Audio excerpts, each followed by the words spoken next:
All right, so look at the camera, 13 minutes, fully set up. Not bad. Not bad at all.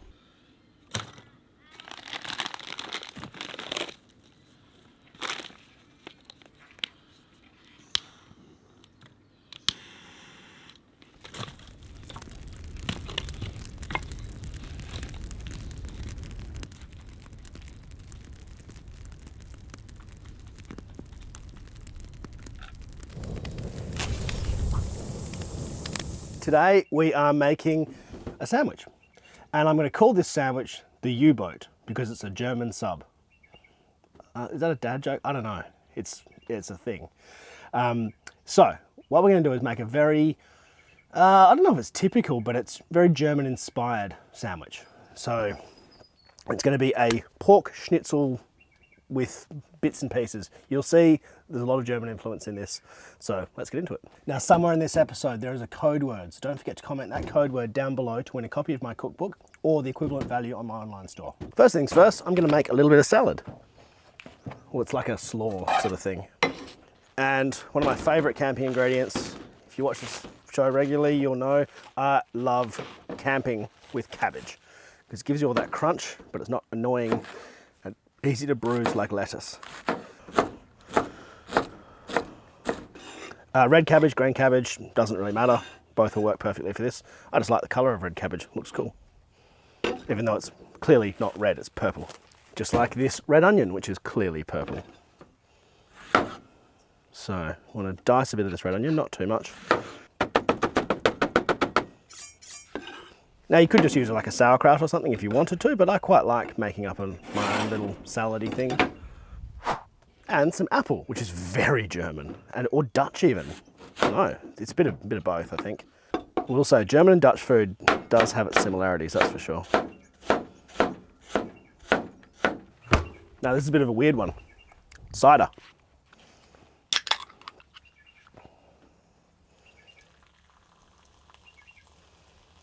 So use like an apple cider. Yeah, not my thing. I don't mind cider, but it doesn't really do much for me. Or you can just use apple juice if you want. And you should probably use an apple cider vinegar, but I'm just using a normal white vinegar.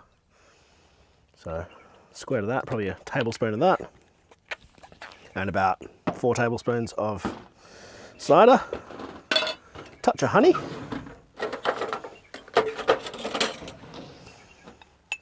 Oh, got new cutlery, and it looks so good.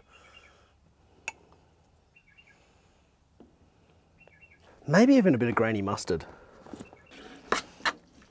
That gives a little bit more acid as well. It's quite a wet slaw, so it's actually got like a bit of liquid in the bottom. And that's fine.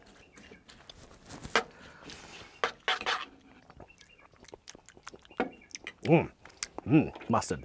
That's very good.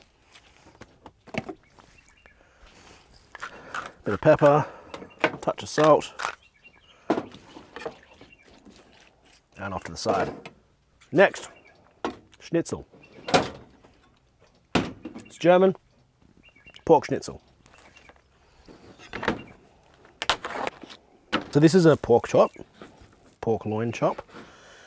So that will be saved for a certain dog. And we want to bash this out. What's a good bash and stick? I don't know, my flask.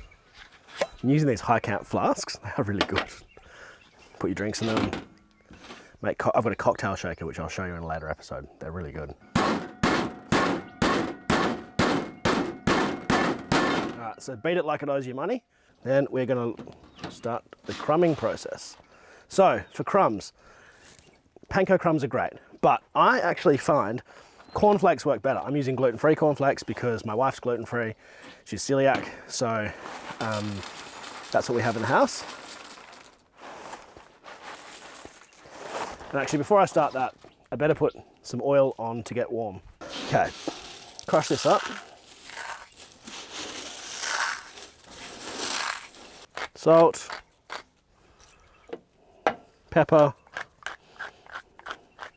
I like to keep this really simple. There are a lot of recipes out there that have like 20 bloody ingredients for this and add milk and nah, just keep it simple. A couple of nice big eggs.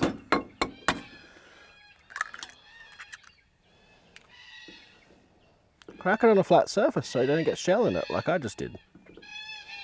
Do as I say, not as I do. Much better. Bit more salt and pepper. Oh, I didn't put oil in the pan actually. That was good.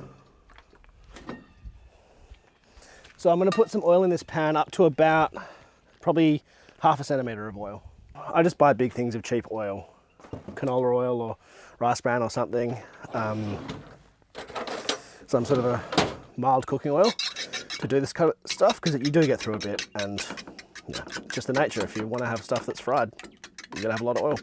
Look at that beautiful egg. I always buy really good eggs. So when you're looking for eggs, there are heaps of different brands. It's just the one that had the only ones there. Look for the mega or the double XL. So you want 800 grams plus for a dozen eggs. And that means you're going to get a cracker. I got some 900 gram ones the other day. Just monsters. It means big, healthy chickens. All right, that, I think we're ready to dredge and get going. So, get our pork. It's funnier when it's chicken, because you can say that you get the chicken and then you put it in its children, but it's pork, so it doesn't really make any sense.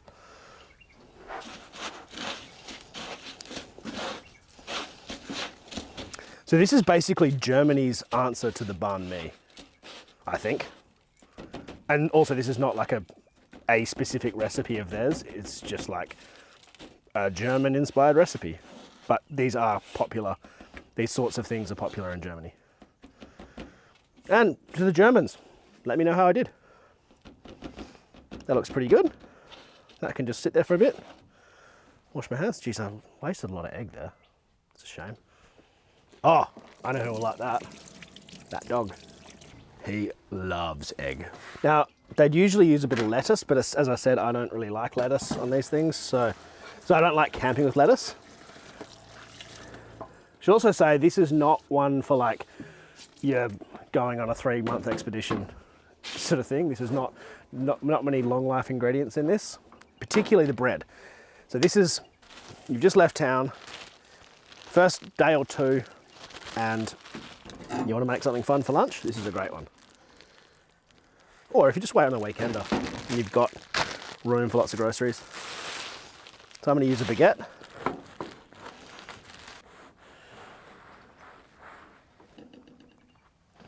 You don't need a bread knife if you have really sharp knives. Although sometimes they're useful. Okay, so that's, I've just cut that to the length of the piece of meat. Keep stirring that. And I might go and check on the temp of that.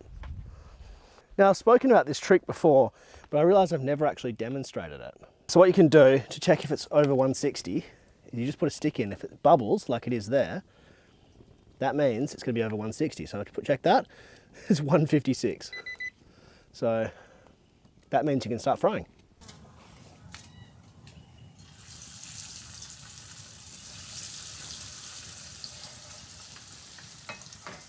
Now it's bloody hot, so I'm going to use long tongs. These are called donkey long tongs. And I thought they were a gimmick, and I freaking love them. I have 2 pairs now, extra long and the medium long. These ones I use for firewood, these ones are used for cooking. So these ones stay dirty. All right, while that's finishing off, I'll just throw a couple of things on this. Mayo. Mayo is not a sauce in Germany. Mayo is a way of life. The Dutch and the Germans are obsessed with mayo. So I'm not going to use sriracha or something. This is a good traditional egg mayo. Bit of extra mustard.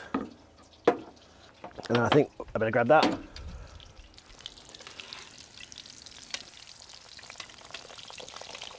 Whoa, it's so close. Okay, I'm going to say they're ready. Look at that, so crispy.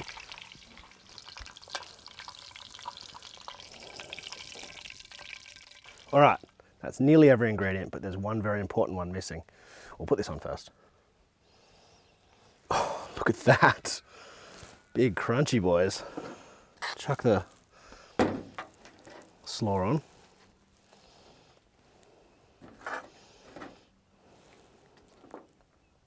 The side is very important. Tore the bloody camp apart, trying to find salt and vinegar chips. So I'll put all this stuff in, chuck that on there,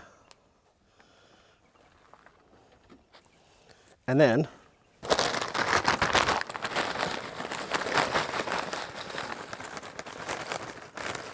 health star rating, none. Delicious rating, very high, I'm sure. So let's try this out. But first, the camera needs to eat.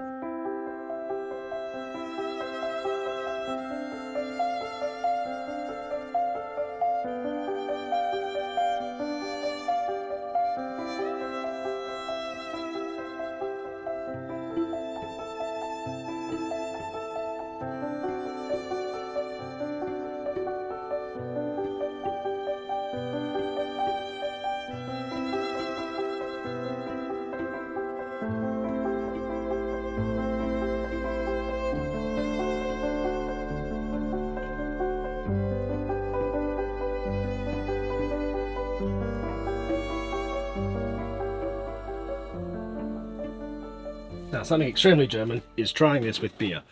So, I don't know, so screw that one.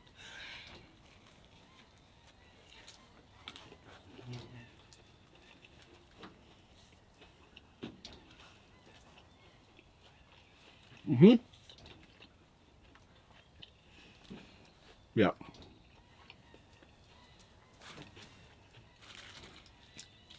A little bit harder. A couple of salt and vinegar chips inside.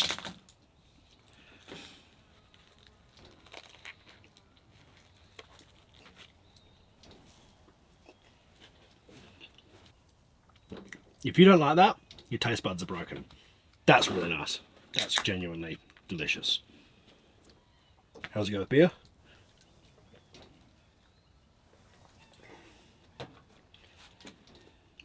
Perfect.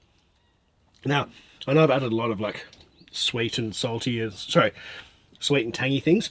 And there's nothing that tangy in it. It doesn't taste like pickled or anything, despite the vinegar and stuff. It's just beautiful and savoury and balanced. Little bits of sweet, little bits of salt. Crunch of the salsa. Chips. Pork is crispy. This might be even better in a wrap because you get all the crispiness. The bread doesn't take away from it as much. That is unreal. Highly recommended. Definitely. In fact, I actually bought enough to do this again because I knew I'd love it. I actually don't plan these. I don't practice these recipes before because if something screws up, if I fail at something, I want you guys to see it and I want you guys to see how I fix it. So I'm going to smash this and this and have a lovely old evening on this little hip camp just north of Pinjarra. It's lovely, lovely spot. I'll leave you with some images of it.